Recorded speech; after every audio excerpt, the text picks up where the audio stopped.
Welcome to NFL Nexus. If you love deep, cinematic dives into the untold stories of the gridiron, you're in the right place. Make sure to subscribe to the channel, like this explainer, and comment below on what you thought. And if you really want to support the channel and keep these premium explainers coming, consider becoming a channel member today. Now, I want you to step into the shadows of the NovaCare complex with me. On paper, the 2026 Philadelphia Eagles look like an absolute masterpiece, a finely tuned, unstoppable machine built by a front office that seems to always be 2 steps ahead of the rest of the league. They're the reigning back-to-back kings of the NFC East. But if you strip away the accolades, if you peel back the layers of pristine statistics, the flawless regular season records, and the universally praised draft grades, you're going to find a franchise that is secretly, dangerously cracking underneath. This is a team walking a tightrope over a terrifying abyss, and you can hear the wind starting to howl. Everything changed in a matter of seconds. That illusion of absolute security, that overwhelming feeling that the Eagles were destined to just cruise effortlessly back to the Super Bowl, it's about to shatter. You know, in the modern NFL, a league engineered from the ground up for pure parity, dynasties aren't usually defeated by a better opponent on any given Sunday. They rot from the inside out. They're dismantled by the quiet, brutal accumulation of injuries, behind-the-scenes contract standoffs, and the sudden, jarring departure of legendary mentors in the locker room. The 2026 Philadelphia Eagles are approaching a critical tipping point, and the ground beneath them is far less stable than anyone in the city of brotherly love wants to admit. Section 1. The illusion of security. Because to truly understand the coming storm, we first have to understand the mirage they're living in right now.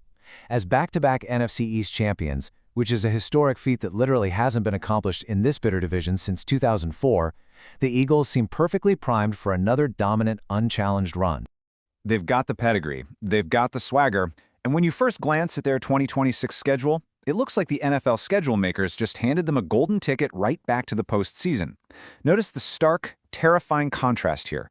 Before their Week 10 bye, the Eagles face a deceptively breezy slate. They get to feast on the Washington Commanders twice. They face the New York Giants, the Dallas Cowboys, the Tennessee Titans, the Jacksonville Jaguars, the Rams, and the Bears. Most of those squads finished last year well under .500, caught in the murky waters of rebuilding phases. It's a soft runway. It's designed to build a massive cushion and a false sense of invincibility. But don't let it fool you for a second, because waiting for them at the very end of the year, right when bodies begin to fail and the weather turns bitterly cold, is a terrifying winter storm.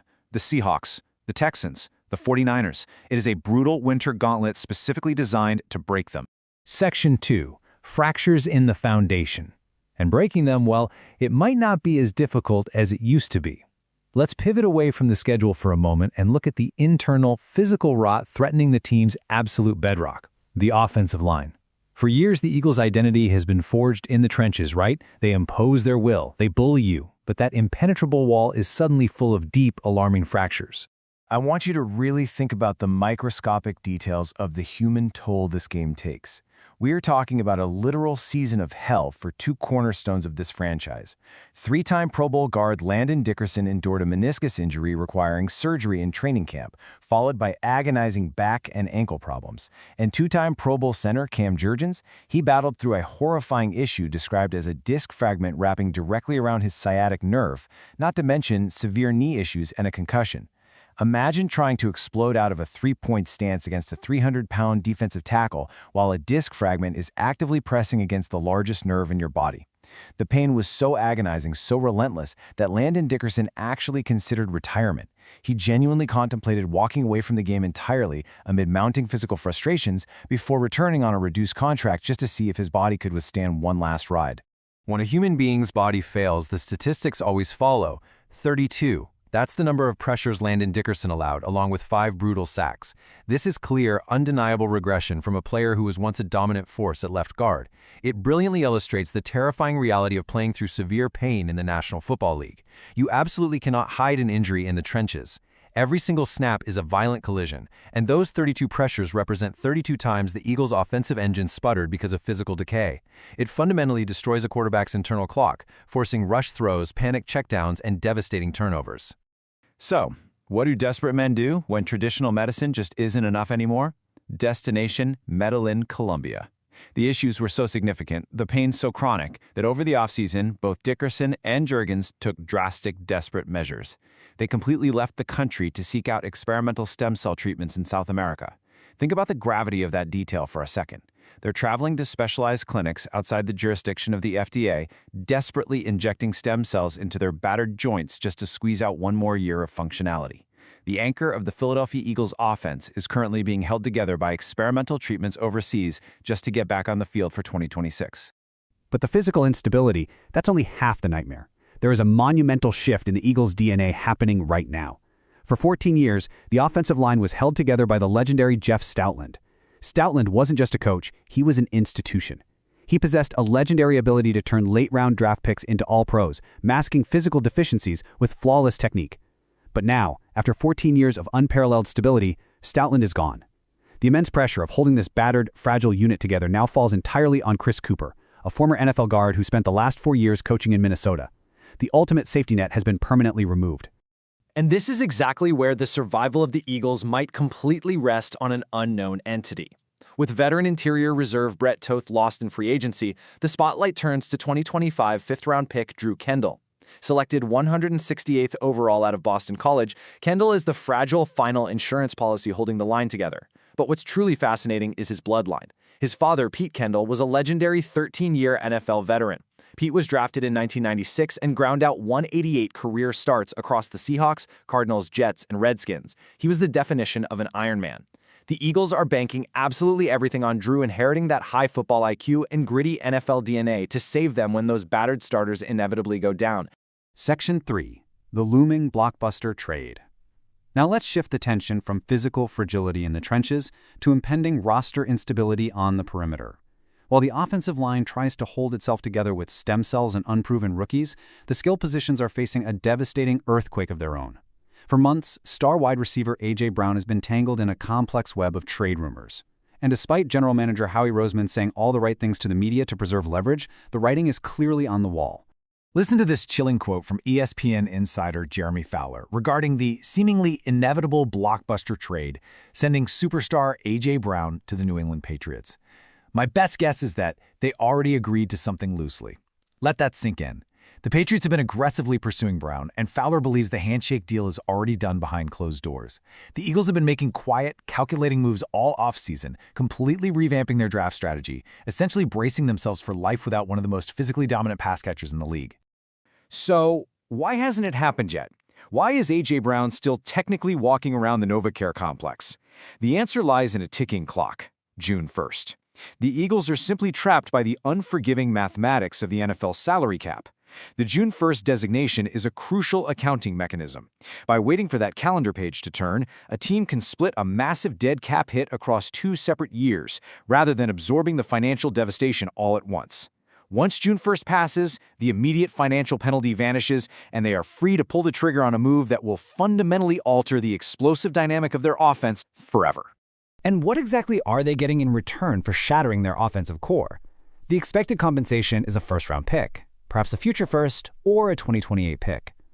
Originally, Philadelphia desperately hoped to extract a massive haul, a first and a second-round pick at minimum. But the reality of the wide receiver market has completely shifted. With superstars like Justin Jefferson and Jamar Chase pushing the market past $35 million a year, teams are highly reluctant to give up multiple premium draft picks and hand out a record-breaking contract. The Eagles will likely have to settle for less. They might try to swap some mid to late round picks to sweeten the pot, but the fact remains, you do not easily replace an A.J. Brown. You survive his absence. And surviving is going to be incredibly difficult given what waits for them at the end of the year. Section 4. The brutal winter gauntlet. Which brings us to the most terrifying external threat of all. Right as the physical toll of the season hits its absolute peak, right as Chris Cooper is forced to rely on rookies, and right as the sobering reality of a post-A.J. Brown offense truly sets in, the schedule transforms into an absolute monster. Those easy early wins of September and October, they'll be a distant, fading memory. Just look at how this timeline builds into an overwhelming, deafening crescendo. This is a relentless 4-game stretch that will absolutely define their playoff momentum and potentially their entire season. Week 15 against the Seahawks, Week 16 against the Texans, Week 17 against the 49ers, Week 18 against the Giants in East Rutherford. If the NFC East division race is tight at this point, this isn't just a tough schedule, this is a desperate, bloody fight for survival. Let's dissect the first layer of this nightmare. Week 15 against the Seattle Seahawks. Look at that number, 14-3. That was the terrifying record of the 2025 Seahawks, the absolute best mark in the entire NFC. They're bringing head coach Mike Macdonald's elite complex defensive scheme into Lincoln Financial Field for a true birdbath showdown. Macdonald's defense is a labyrinth of simulated pressures and exotic fronts designed specifically to confuse and break young offensive linemen. Yes, Seattle lost offensive coordinator Clint Kubiak to the Raiders, but they remain an absolute powerhouse, armed with a first-place schedule of their own and a defense custom-built to ruin the Eagles' fragile trenches. And as if surviving Seattle wasn't enough, the stakes escalate dramatically in Week 16, the return of DeMeco Ryans. The former revered Eagles linebacker and coach brings his powerful Houston Texans to town. In 2025, the Texans firmly established themselves as one of the most lethal, complete teams in the AFC. Ryans knows the Eagles building, he knows their deeply rooted culture, and he brings a fast, swarming defense designed perfectly to exploit an offensive line relying on fifth-round draft picks and stem cell treatments. It's a highly emotional homecoming wrapped in a brutal schematic matchup. And then, Week 17, the rivalry renewed. The San Francisco 49ers. The bad blood here is incredibly toxic. Born from the ashes of the 2022 NFC Championship game, where Brock Purdy suffered a devastating elbow injury and Josh Johnson was knocked out with a concussion, leaving Kyle Shanahan unable to even throw the football down the stretch. The 49ers have openly, repeatedly stated they would have won if healthy. Shanahan has taken direct shots at the Eagles' security chief, Big Dom, and even mentioned how uncomfortable his wife felt navigating the hostile crowds in Philadelphia. This isn't just a football game. It's a bitter, visceral feud. It's a heavyweight fight against a team that wants absolutely nothing more than to publicly humiliate the Eagles right in their own stadium. Finally, we reach Week 18 against the New York Giants under the new John Harbaugh era. Resting or reckoning? If the Eagles somehow miraculously survive that 3-game bloodbath and lock up the #1 seed, they might be able to start backups. We might see Tanner McKee, veteran Andy Dalton, or even rookie Cole Payton taking snaps to rest the battered starters. But if the division is still on the line, or if they need this game just to secure their playoff lives, this becomes a terrifying trap game. Playing in the bitter, howling cold of MetLife Stadium in January against a division rival with absolutely nothing to lose is the exact scenario that shatters championship dreams. Section 5. The Final Reckoning. The pieces are set. The board is incredibly fragile. A battered offensive line relying on experimental medicine and a rookie's bloodline. The departure of a legendary positional coach. The looming, inevitable trade of an irreplaceable superstar receiver. And a final month of the season that reads like an absolute murderer's row of Super Bowl contenders. The 2026 season for Philadelphia isn't about cruising to victory. It's about surviving a brutal war of attrition. So, the crucial question that we leave you with today, will this unrelenting pressure, this staggering gauntlet of physical and structural challenges, forge the 2026 Philadelphia Eagles into an unbreakable diamond? Or will the internal rot and the brutal winter storm completely shatter the franchise once and for all? Let us know what you think down in the comments. Thank you for watching NFL Nexus. Don't forget to subscribe to the channel, like this explainer, and become a channel member to support more deep dives just like this one. We'll see you on the next one.